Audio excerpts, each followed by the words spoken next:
বাংলাদেশে তো ভূমিকম্প হয় না, না টের পাইছেন? মাঝে মাঝে মাঝরাতে হয় না, নিজেই দৌড় দিব না, বাচ্চারা লইয়া দৌড় দিব, লুঙ্গি পইরা দৌড় দিব না, লুঙ্গি ছাড়া দৌড়াম। ভূমিকম্প হলে কাঁপাকাঁপি শুরু হয়ে যায়। 20 তলা 30 তলা দামি দামি বিল্ডিং গুলোর ফ্ল্যাটের ভেতরে যারা থাকে, ভূমিকম্প হলে বাঁচার জন্য সব দেয় দৌড়। র্যাবের প্রধান দৌড়, পুলিশ প্রধান দৌড়। লাইভ ব্রডকাস্টিং হচ্ছিল, কি সরাসরি সম্প্রচার। যখন দেখা যাচ্ছে চেয়ার কাঁপতেছে, উপস্থাপক দৌড়, আর মেহমানরা বসে আছে মাইক নিয়ে। কিছুক্ষণ পরে আরো কাঁপাকাঁপি বেড়ে গেল, মেহমানও দৌড়। বাঁচার জন্য সব দৌড়। রব্বুল আলামিন বলেন, জামিনটারে সমান দেখে, কার্পেটিং দেখে মনে করো না তোমরা বেঁচে গিয়েছো।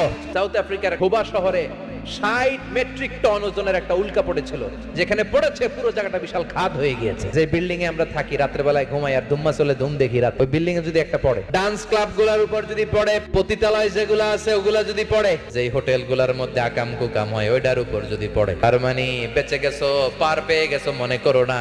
নিচ দিয়েও আযাব আছে, উপর দিয়েও আযাব আছে। চিল্লায় বলেন ঠিক কিনা?